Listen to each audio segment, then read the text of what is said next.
And with that, it's my absolute pleasure to introduce Kuda. Kuda is a registered dietitian and public health professional with over 25 years of experience implementing nutrition, food systems, and public health programs in the US and globally.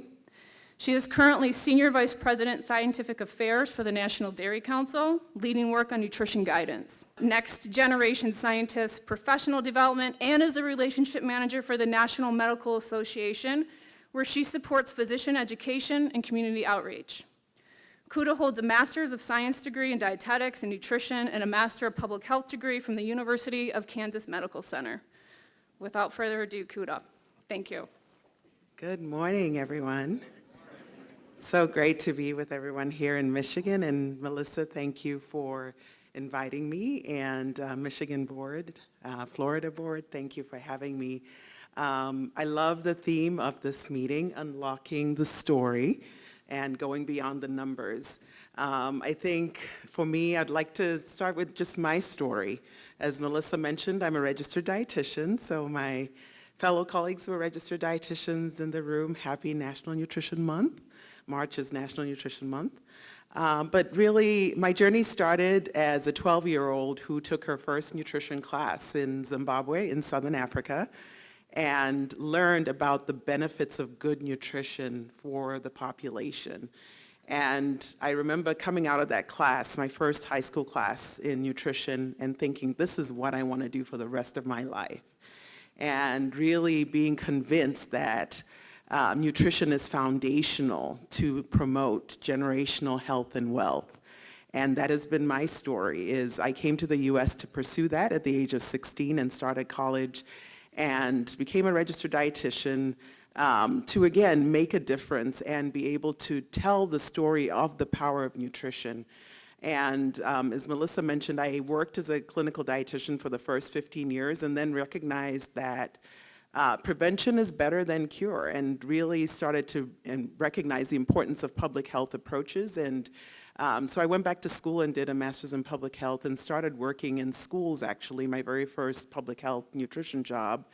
And we were supporting having whole grains, dairy, fruits and vegetables in schools, in the school environment, to really help empower young children with good nutrition so they could do better in schools. A lot of us as dietitians, again, talk about good nutrition in terms of health and well-being, and getting better health outcomes or preventing disease.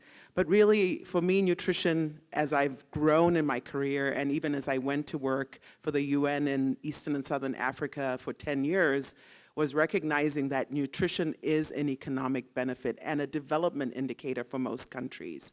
And why is that? It is because when good nutrition starts in that first 1,000 days, children learn better, they do better, they're not as sick.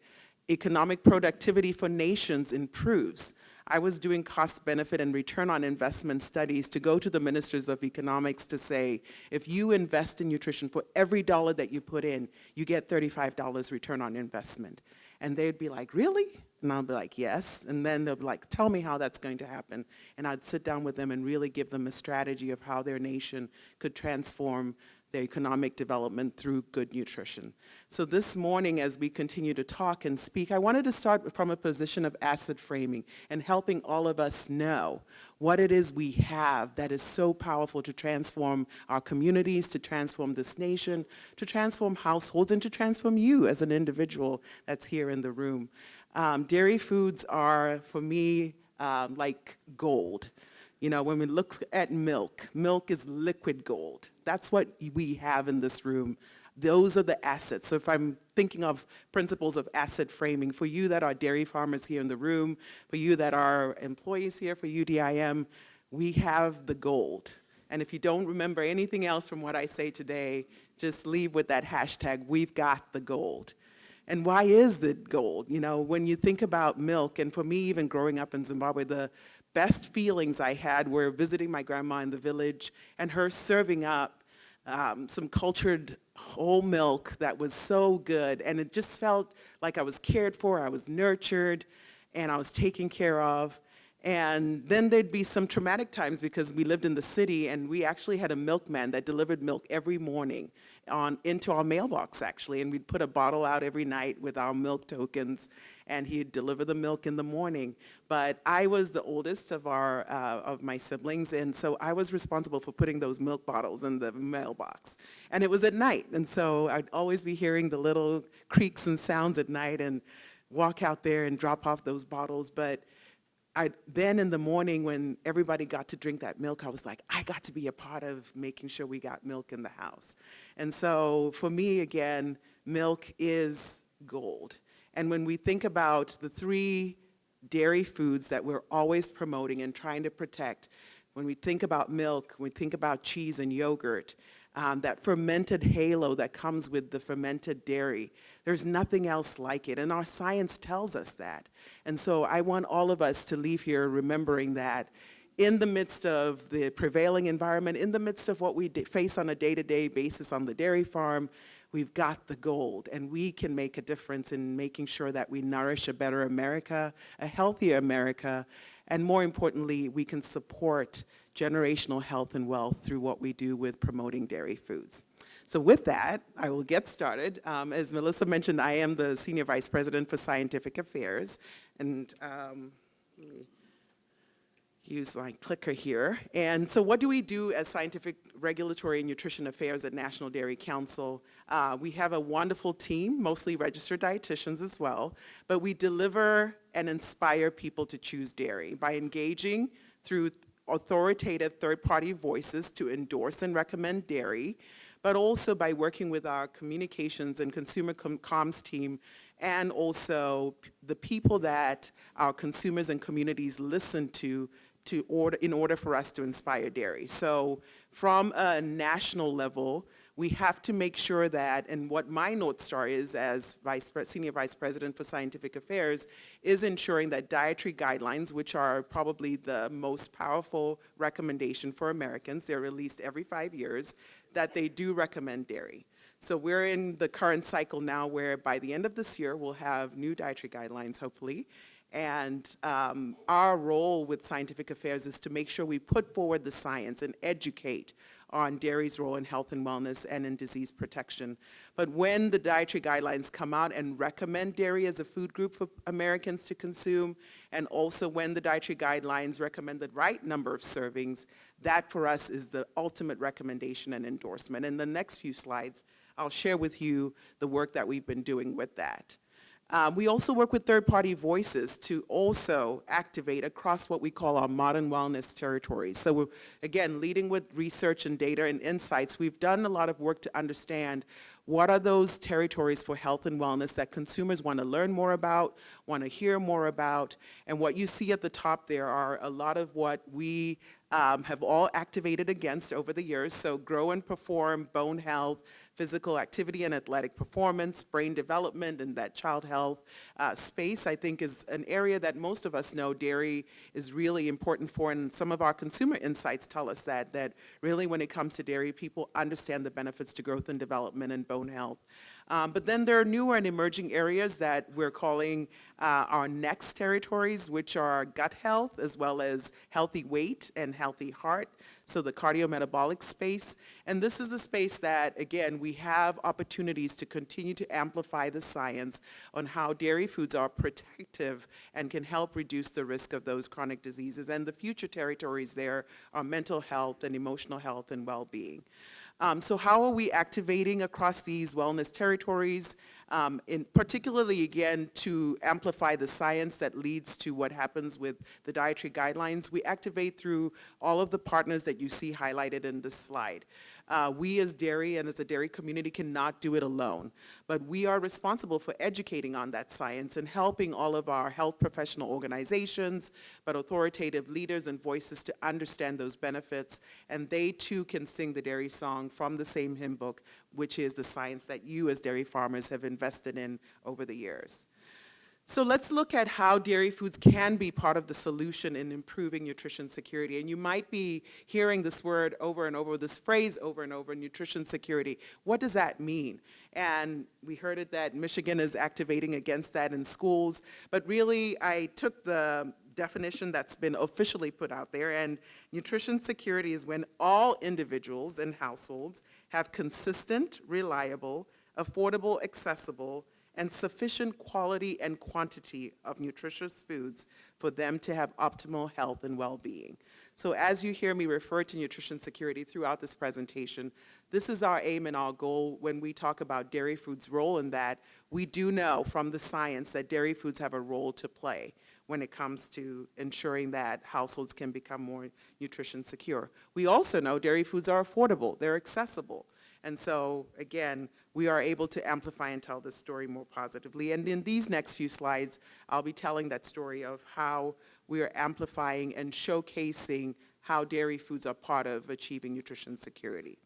So let's start with, again, the dietary guidelines and the why of what I do at Scientific Affairs. If we do not protect and promote dairy foods within the dietary food guidelines, there's much to be lost for the dairy farmer. So annually, 15.6 billion pounds of dairy, and this is from fiscal year 2022.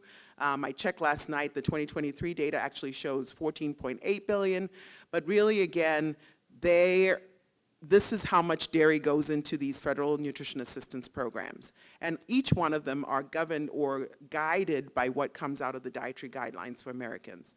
So if the dietary guidelines, again, recommend a particular food group, a particular number of servings, that's then what each of these federal nutrition assistance programs takes on and says, we're going to adopt what the dietary guidelines have said. So if you look at the SNAP, about 41 million Americans participate in SNAP. School meals, 30 million children. WIC, about 7 million, which is only about maybe 50% of what the participation should be. There's more to be gained in the WIC space as well. But all that to say, what happens with dietary guidelines has significance because, again, our federal nutrition assistance programs are really relevant and important to ensure that dairy foods are provided. And so what are we doing within this space for dietary guidelines at National Dairy Council and with some of our colleagues at NMPF and IDFA as an enterprise?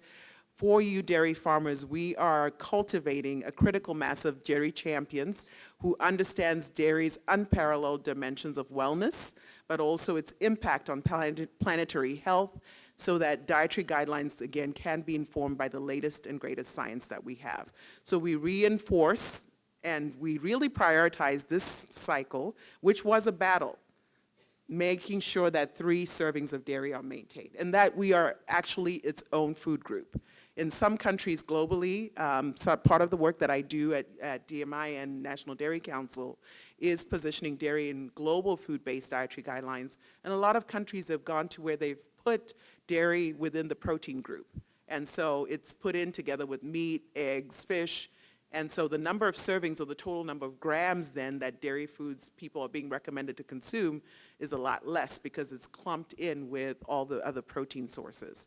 So for sure with this cycle, there were some initial recommendations or thoughts around could we do some food pattern modeling that looks at whether or not we can either increase or decrease the number of servings. Some of the modeling that was done along the way was released and shared throughout the process by the Dietary Guidelines Committee. And at one point, we thought we could go to as low as 1.5 servings of dairy being recommended, which again, would have been a significant 50% reduction from what the current recommendation is. But the other thing that we do at National Dairy Council as part of the dietary guidelines work for you as dairy farmers is really trying to amplify the importance that dairy foods have for all ethnicities. And as Melissa mentioned earlier, I'll be sharing with you some of that work that we're doing. But this was the biggest battle that we had to fight. The current committee took on a health equity lens in their review of the evidence, but also in looking at which food groups to recommend. And there was a big push to say dairy foods are not culturally relevant and appropriate for people of color. And because of lactose intolerance and cultural preferences that some of the anecdotal data that was being presented, some of the activists that were out there, it really was a big push to say, remove dairy from my plate, remove it as a food group because it's not culturally relevant. All that to say, as we continue to do our work, as we continue to activate, and as we continue to tell the story of this goal that we have in dairy foods, we have to ensure that we take on the lens that is culturally relevant and appropriate for all Americans. The other thing that we sought out to do with the cycle, and we continue to do, is to build recognition of whole dairy foods, which I know is near and dear to a lot of the dairy farmers in the room, and continue to amplify that science. And we're glad with the current scientific report, it was recognized that not all fats are created equal, and that dairy saturated fats don't act or are not impactful on health as other saturated fats are. And so we really, again, are excited about this progression. We're not quite where we are and where we need to be with this, but we continue to amplify the science and work with different authoritative leaders to really be, again, the people that endorse and recommend whole dairy foods. But we also wanted to talk about dairy's bioavailability and the unique nutrient package that it comes with that cannot be replaced by any of the other food groups. As we all probably know, there are nutrients of public health concern: calcium, vitamin D, some fiber and potassium, and dairy foods happen to be a source of 3 out of those 4 nutrients of public health concern. So we were able to amplify that science. And the last one there, which has been deprioritized of the past month, but we also wanted to continue to amplify the science and the progress that's being made in ensuring that dairy foods are communicated as part of a sustainable food system, and the issues of environmental sustainability, environmental impact of dairy farming, and also just the whole supply chain were being discussed, and there were reports being drafted, and as of the past month, those reports have not shown up and have not been released as yet. So the other things to be aware of that are happening in nutrition guidance that we're continuing to activate against, and that are important in telling our dairy story. As some of you may know, there's what's called the Eat Lancet report. There was a first one that was released several years ago that, again, minimized the amount of dairy that is recommended. It's a planetary health diet. Again, it's aimed at, again, looking at what's healthy for the planet, but not always taking into consideration what's healthy for humans. And so it recommended minimal dairy intake, so as low as 0 grams per day for people and up to 500 grams, so which is about 2 servings. And the current report that will be released in the fall this year is continuing to make those same recommendations. Why is this important for us in U.S. dairy? What's happening globally does impact us here in the U.S. And as many of you know, U.S. dairy is also exported to other countries. And so if those countries don't have food-based dietary guidelines that are recommending the right amount of dairy foods, then that means the dairy market and what's promoted within health and wellness for those populations also decreases the importance of dairy.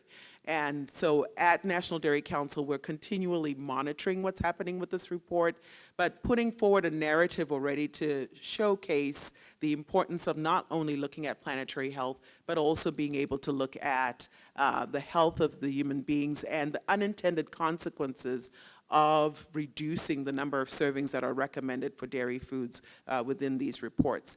We'll be showcasing some of these science. I just have at the end there one of the conferences that we're leading in the Latin America region, which I know most of you dairy farmers know that's a region that a lot of our exports and where we're trying to grow that go to. So really, again, at that conference, we're engaging the ministers of health, the ministers of agriculture, local government and economic planning, the scientists, the health professional organizations, the physicians, the nurses, and really trying again to educate on the science of dairy. I think this region is one where we've seen reports like the Lancet. It's one of the most cited reports in most of the countries that are developing their food-based dietary guidelines. And for example, Mexico totally took out dairy as its own food group based on what was recommended in the last Lancet report.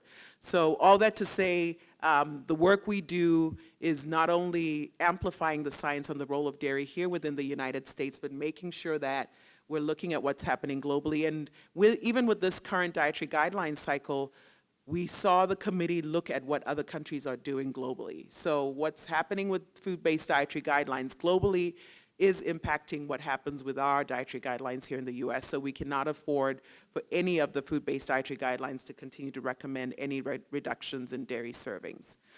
This just gives you a spotlight of what we're doing and the timeline that's there and the kind of the three main areas that we're still now trying to continue to protect and promote with the change in administration and also some of what's happening in terms of the overall Make America Healthy Again narrative. We're continuing to put forward the science on flavored milk, particularly flavored milk for children, whole fat dairy, as well as ultra-processed foods. Really, again, within these three spaces, we see the opportunity of continuing to educate authoritative voices and thought leaders on the right science so that as and when recommendations are being made, we position dairy well within that narrative. So why is this important? So I started with a little bit of asset framing of what do we have. We've got the gold. But let's look a little bit at what the issues are, what the disparities are. When we look at dairy consumption across all life stages in the US, most of all the ethnic groups within the United States, but also the age categories are not consuming the recommended servings of dairy. So the blue bar at the top there you'll see is what the recommended level is, and you'll see again across ethnicities what the total number of servings that are being consumed. Where you see the highest consumption there is non-Hispanic white, across all age groups, and then where you see the lowest consumption is among non-Hispanic Black Americans. So we've got a lot of work to do to make sure that we communicate, we educate, and we empower and inspire all communities within the United States to choose dairy. But sometimes from a public health perspective, you have to look at where are the disparities, who's not consuming dairy, why are they not consuming dairy, and why should we be really looking at multicultural ways of communicating the power that dairy foods carry to all of these different ethnic groups. And so really, as we look at this, we also have to take into consideration the changing demographics. So again, by 2030, the American population will be about 56% white, and then it will be about 44% people of color. Fast forward to 2060, those numbers and proportions flip. We'll have 2/3 people of color and about 44% white non-Hispanic. So what this tells us, again, for us as a dairy community is our efforts in order to position dairy within dietary guidelines. Like I said, we almost lost our positioning in the dietary guidelines, where we have the most recommendation and endorsement of dairy because we were being told we're not culturally relevant and appropriate. So we have to continue to ask ourselves the question, are we fit for purpose? Are we making the efforts to make sure that everybody understands that 98% of retailers in the United States offer lactose-free options?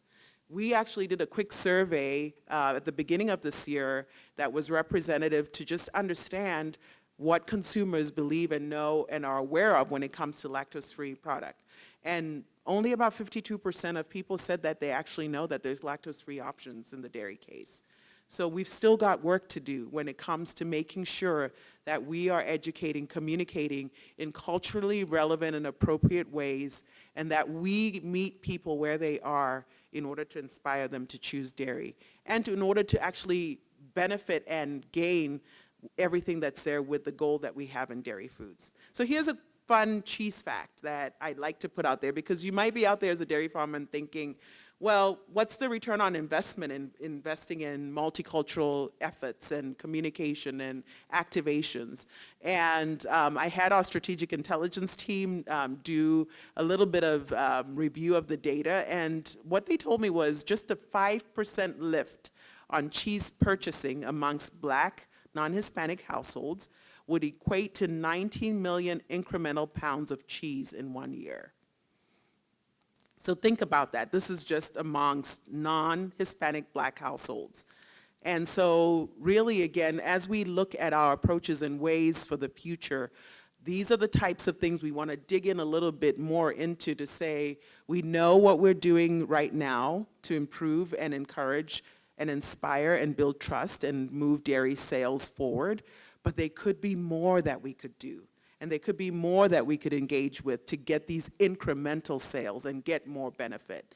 And really, again, for us, at National Dairy Council, we're continuing to use the evidence to guide us in where we prioritize and how we prioritize. So you may be thinking again, Kuda, how are we activating? What are we doing?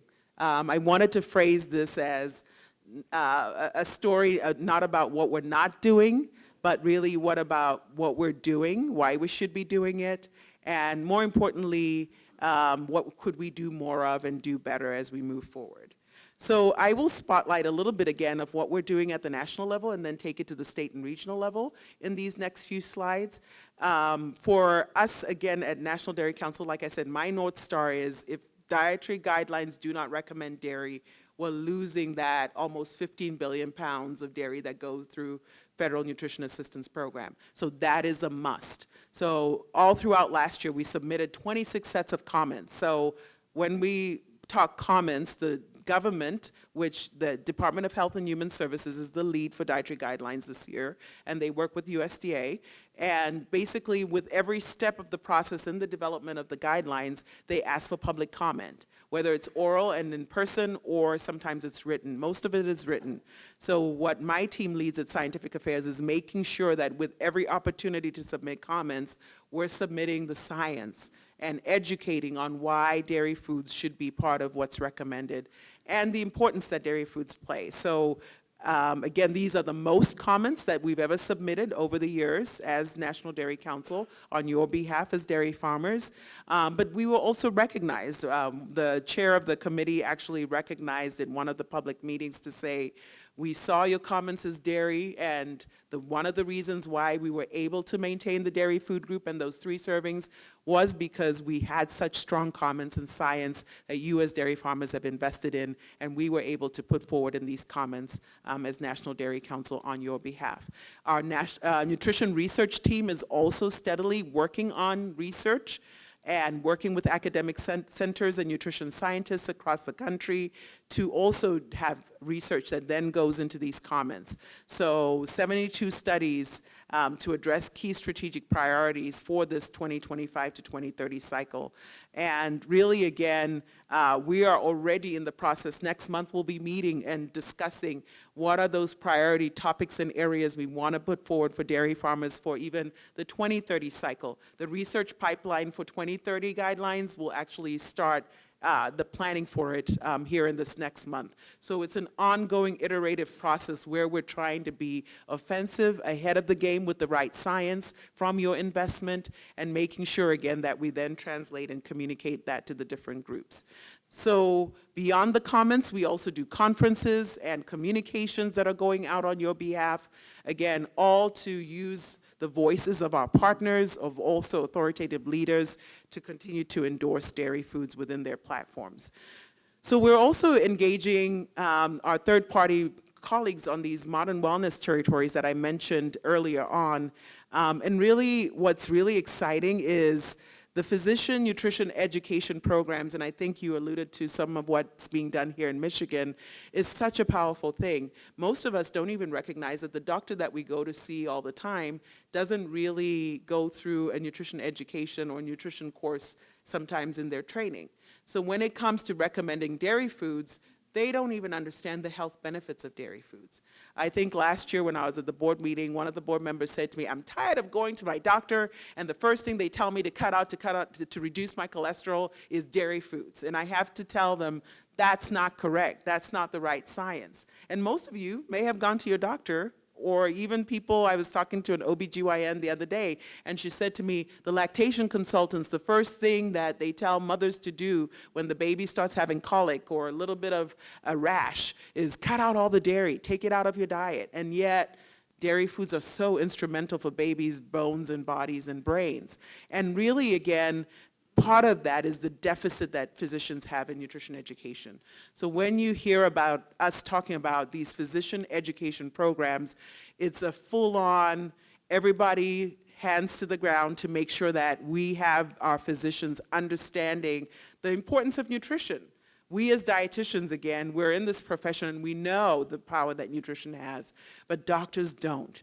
And it's unfortunate that, again, most people will see a doctor or a physician for their annual physical and they'll never have a discussion about their nutrition habits or their eating habits until the cholesterol starts to show is higher, or until their blood sugars are starting to run high and they're being seen with diabetes, or now they've got cancer diagnosis, or they're broken a bone and now they need to heal. So really, I'm excited that, again, from what we've been doing across the Federation and across the states and regions together with our colleagues and our health and wellness coordinators as well as the communications teams is this full-on effort, particularly around the first 1,000 days. Most of us, again, have really put our hands around this topic and decided this is where we want to amplify and have our surround sound and all of our efforts to really understand the importance of investing in good nutrition and dairy's role in the first 1,000 days. We've got a Child Health and Wellness Advisory Council that we convene at National Dairy Council every quarter that has almost 20 organizations, again, that are authoritative in their own rights, but we're continually engaging with them on the science and educating them. We're working with WIC, we're working with the American Academy of Pediatrics, School Nutrition Association, and as we begin to explore the cardiometabolic space, our colleague Sally Cummins is really leading the work with collaborating with Mayo Clinic, also looking at what we can do with the American Heart Association, and also, most recently, we actually just did a webinar last week, the Association of Black Cardiologists, the National Medical Association, and the National Academies of Science. So this next territory of healthy heart, healthy weight, and cardiometabolic health is where we feel that, again, as dairy, we can make good traction and really amplify the science on dairy's protective role. And we're excited about this because this is where we're talking about whole dairy foods and helping people understand the dairy matrix and that whole dairy foods are not detrimental to health. Strategic partnerships. So as we mentioned, with the changing demographics, we have to engage with the health professional organizations that are leading health and wealth of their communities.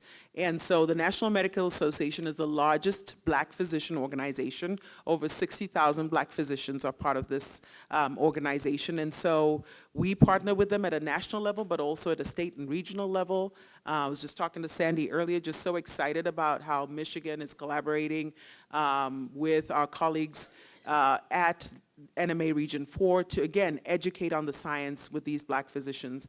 I think when you saw those graphs earlier, the Black population, when we look at each of the age categories, is the one where dairy consumption is the lowest. And so one of the things we wanted to make sure that we did was look at the science, and a narrative review was actually published last year with 6 journal supplement papers that showcase the role of dairy foods for each life stage.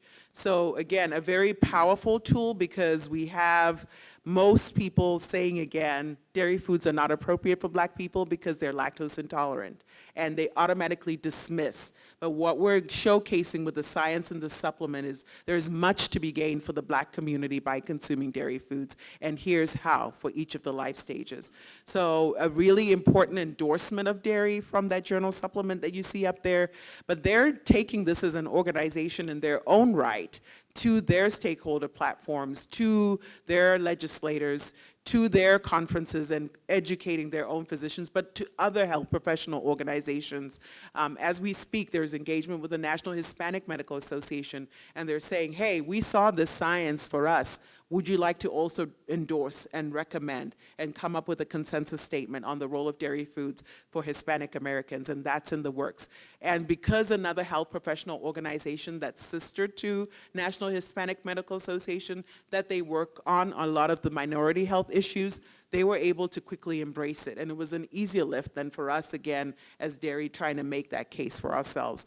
So why is this so important for us again? Sometimes we need other people to sing our song and tell our story and unlock the powerful impact that dairy foods have. And we're also continuing to look at ways to communicate it through their channels and platforms, because sometimes we cannot go to areas that they're able to go and tell the dairy story. The supplement, again, when it comes to the science, what's mostly powerful here is a lot of the issues that the doctors themselves are grappling with to say, how do we tackle preeclampsia in pregnant women during pregnancy? How do we tackle small for gestational age when the baby is born? How do we tackle childhood obesity in our young children and adolescents? How do we tackle diabetes, which is plaguing our communities? We, again, with the supplement paper, were able to showcase how dairy foods are protective for some of those conditions and across each of the life stages where dairy foods was beneficial. So again, a really monumental and very instrumental publication that was released last year.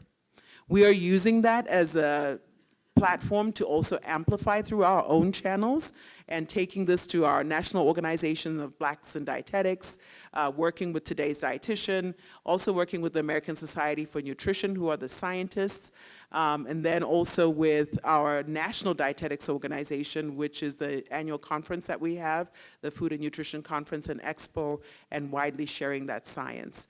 At ASN last year, just to showcase again the power that the science has when we take it to these different platforms. Again, this is the largest society of nutrition scientists globally, and we had a session to showcase the science on how dairy foods are a powerful solution for achieving nutrition security. And we were able to get raving results, and people wanted more of this. And so we're continuing that same avenue and vein in sharing the science at this year's conference as well. We also work very closely with our academics and scientists across 10 different universities here in the US at the moment. We have a next-gen scientist cohort program with assistant professor level scientists who we engage with on a quarterly basis to educate again on the role of dairy science. And then they become the mouthpieces and educate their students within the university environment. They also take this to their national conferences and symposiums where they present. And annually we're seeing this group of 10 scientists reaching almost 7,000 people every year with messaging on dairy, with the science on dairy, with special projects that are promoting dairy consumption within the university environment to our next generation of parents and caregivers.